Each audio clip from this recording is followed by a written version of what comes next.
বোলপুর শান্তিনিকেতনের কাছেই জনপ্রিয় সতীপীঠের সুলুক সন্ধান নিয়ে আজকের এই পর্ব। সঙ্গে থাকুন একদম শেষ পর্যন্ত, অনেক কিছু দেখার আছে।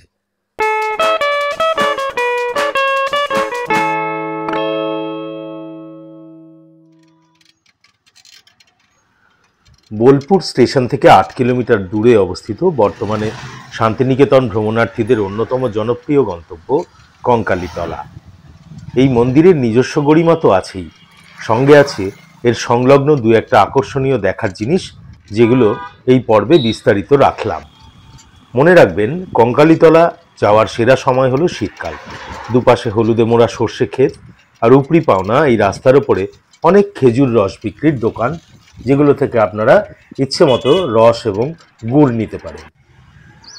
বোলপুর থেকে এখানে ঘুরতে যাওয়াই ভালো, তবু আরও কাছাকাছি কেউ যদি থাকতে চান তবে এই ঠাকুরবাড়ি রিসর্টটা ট্রাই করতে পারেন। 800, 1000, 1200 এমন রেঞ্জের মধ্যেই ঘর আছে এদের। মন্দিরের বাইরের মূল প্রবেশপথের তলা দিয়ে ঢুকলাম।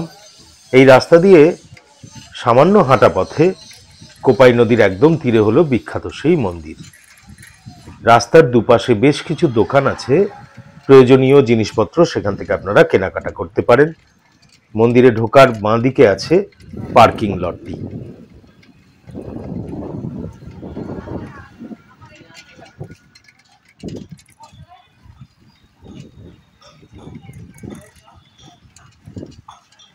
এখানে রয়েছে একটি শিব মন্দির এবং একটি অন্নভোগের বড় জায়গা। দূর থেকেই একেবারে সাদা মন্দিরটা দৃষ্টিগোচর হয়। কয়েক বছর আগে এই মন্দিরের সংস্কার করা হয়েছে।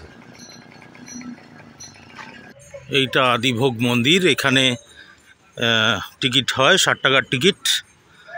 মন্দিরের ভেতরেও হয়, কিন্তু এখানে খাবারটা ভালো বললেন সবাই। খাবারটা কোথায় হয়? ওই দূরে খেতে বসে নাকি? এমনি 60 টাকার টিকিট, বাড়িতে নিয়ে গেলে 10 টাকা এক্সট্রা, তাই তো?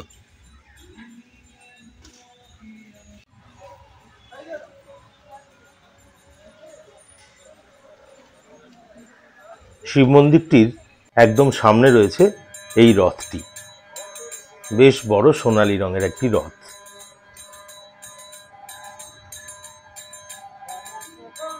আমার পেছন দিকে যে শিব মন্দিরটা, এই শিব মন্দিরটা বহু প্রাচীন এবং এর ভেতরেই রয়েছে কালা পাহাড়, যে শিবলিঙ্গ ভেঙে দিয়েছিল, বিশাল শিবলিঙ্গ, সেই শিবলিঙ্গটা এর মধ্যে রয়েছে। তার গোড়া থেকে ভাঙা, সেটা দেখলে বোঝা যায়। বিগত 16 শতাব্দীতে সেই বিখ্যাত মুসলমান শাসক কালা পাহাড়ের হাতে ধ্বংস হয়েছিল এই স্বয়ম্ভু শিবলিঙ্গ। কেবল গোড়াটুকু রয়েছে এর। মন্দিরের সামনেই দুদিকে অসংখ্য পূজার ডালির দোকান আছে, যেখান থেকে ডালি নিয়ে সবাই পুজো দেন।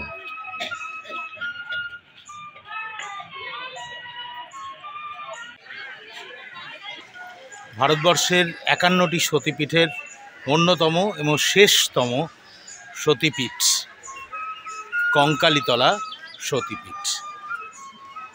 সতীর দেহাংশ এখানে পড়েছিল। কাঁখাল অর্থাৎ কোমর, সেই কোমরের হাড় এখানে পড়েছিল বলে এর নাম। কাঁখাল থেকে কঙ্কালী, এবং সেই কঙ্কালীতলা হচ্ছে এই কঙ্কালীতলা। অত্যন্ত জাগ্রত, যদিও এর ভেতরে পুজো হয় কালীর ছবির, এখানে কোনো বিগ্রহ নেই এই মন্দিরের মধ্যে। এটা একটা স্পেশালিটি।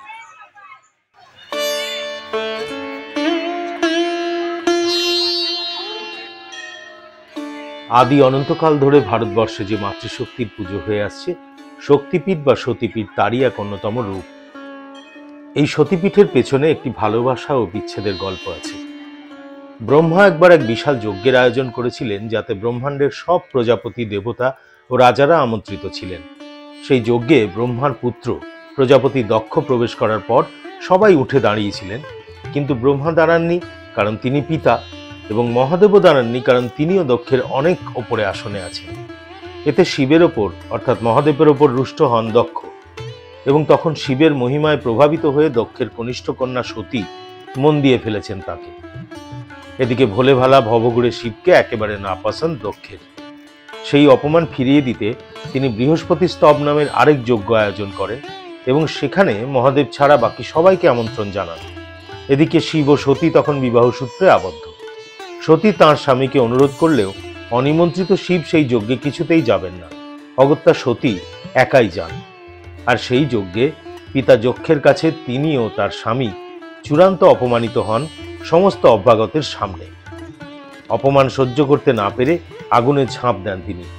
অর্ধদগ্ধ শরীর উদ্ধার হয়। শিব এ কথা জানতে পেরে সেই যজ্ঞস্থলে আসেন। ক্ষোভে যন্ত্রণায় উন্মত্ত হয়ে তিনি সতীর সেই অর্ধদগ্ধ মৃতদেহ নিয়ে মহাতাণ্ডব শুরু করেন বিশ্ব ব্রহ্মাণ্ডময়। মহাবিশ্ব তখন অস্তিত্ব সংকটে। অবতীর্ণ হন বিষ্ণু। তিনি তার সুদর্শন চক্র দিয়ে সতীর দেহ টুকরো করে দেন। তা 51 ভাগে এসে পড়ে পৃথিবীতে। ক্রমে শান্ত হয়ে আসেন শিব। বিনাশের হাত থেকে বেঁচে যায় এই ব্রহ্মাণ্ড। সতীর মাতৃশক্তি বিভিন্ন পীঠে প্রকাশ পেয়েছে বিভিন্ন রূপে। কঙ্কালীতলায় যা মা কালীর রূপে পূজিত হন।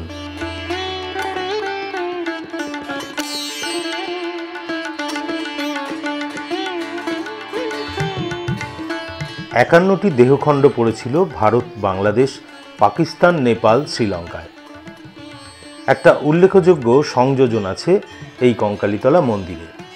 মন্দিরের ওপরের দিকের যে 3 দিকের প্রশস্ত ছাদ, সেখানে ছাদের নিচের অংশে স্ট্রিপের মতো করে দেওয়া আছে 51টি পীঠের নাম, জায়গা এবং দেহাংশের পরিচয় ছবি সহ।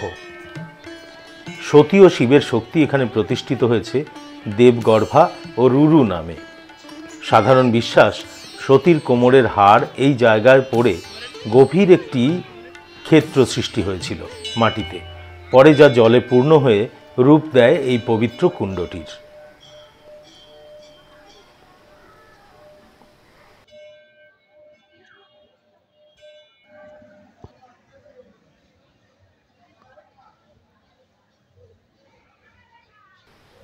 এই কুণ্ডের গভীরে রয়েছে শিলাখণ্ডের রূপে সেই অস্থির ভগ্নাংশগুলি, যা চৈত্র সংক্রান্তির দিন এই জল থেকে তুলে যথার্থ উপাচারে পুজো করা হয়।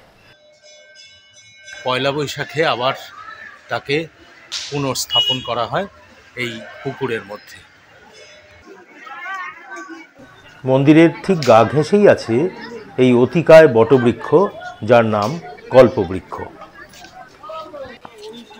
এর গায়ে পুণ্যার্থী তার মনস্কামনা পূরণের লক্ষ্যে সুতো বেঁধে যান।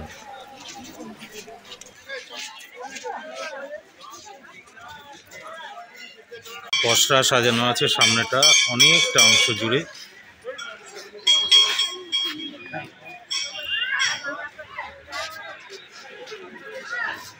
প্রচুর কিছু জিনিস পাওয়া যাচ্ছে।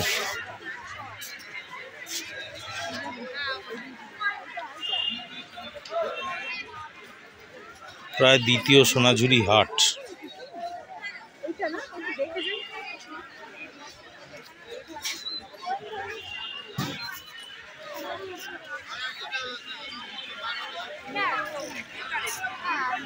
কি কি চাই? হ্যাঁ, খেলনা চাই। তুই শিব সেজেছিস কেন? হ্যাঁ,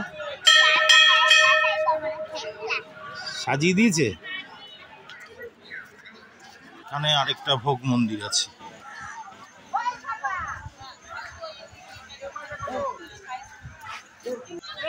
এইটা কোপাই নদীর ঘাট।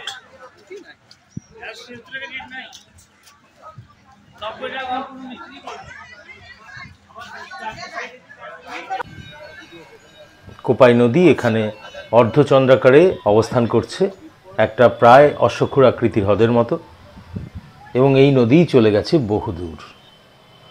একটা সময় গিয়ে এই নদী হাঁসুলি বাঁক হয়ে দাঁড়িয়েছে তারাশঙ্করের জন্মস্থানের কাছে। ঠিক কঙ্কালীতলার পেছন দিকটাতে একটা অন্য জিনিস দেখিয়ে এই পর্ব শেষ করব, যার নাম মাটির সৃষ্টি প্রকল্প। 10 টাকার টিকিট এখানে। ভীষণ সুন্দর একটা জায়গা ঘুরে বেড়ানোর জন্য। ইচ্ছে মতো গাছপালার মধ্যে ঘুরে বেড়ান, সবজি কিনুন, ফ্রেশ সবজি। এটা একটা দারুণ সুন্দর জায়গা, মাটির সৃষ্টি প্রকল্প পঞ্চায়েতের করা। এখানে ইচ্ছে মতো ঘুরে বেড়ান, ছবি তুলুন, গাছপালার মধ্যে ভীষণ সাজানো সুন্দর বাগান। আর সবচেয়ে যেটা ইন্টারেস্টিং, এখানে আপনি ইচ্ছে মতো এখানকার তৈরি ফসল সবজি কিনতে পারেন। আমি তো কিনবো, চলুন দেখি। আমের মুকুল এসে গেছে তো।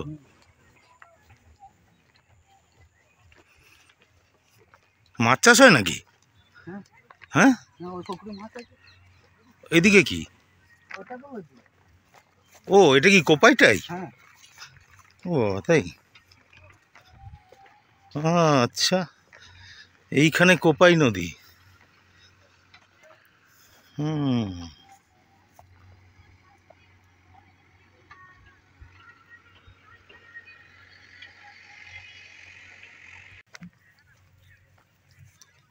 এটা একটা দুর্দান্ত পেয়ারা বাগান। এই পেয়ারা বাগানের মধ্যে ঢুকে গেছি, যদিও এখন পেয়ারা হয়নি, এখন তো শীতকাল। পেয়ারা এসছে কিন্তু ছোট ছোট সব। দারুণ এক্সপিরিয়েন্স। ওহ, লাভলি। আর এর পাশেই হচ্ছে সবজি বাগান। এই হলো সবজি, এই বাঁধাকপি, ফুলকপি। সবচেয়ে ভালো কথা যেটা, যে এখানে সব জৈব সারে চাষ হয় এবং বাজারের মতোই দাম, বেশিও নেওয়া হয় না। সুন্দর। এখানে পুকুর, পুকুরের মধ্যে হাঁস চড়ছে, সেই হাঁসের ডিমও বিক্রি হয় এখানে। এইটা হচ্ছে আমবাগান।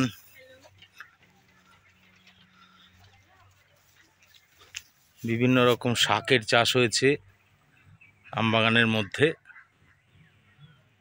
12 মাসি আম। এখানে আছে আঙুর বাগান।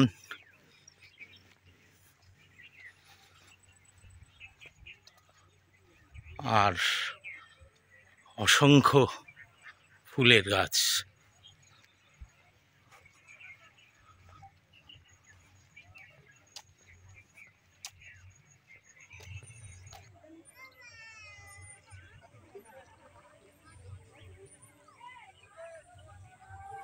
জিনিস দেখুন, হাঁসে কেমন কপি পাতা খাচ্ছে। দেখি, ফেলো তো পাতাটা।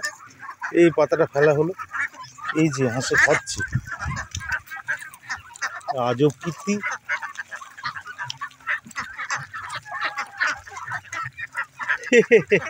এই জিনিস তো দেখিনি কখনো।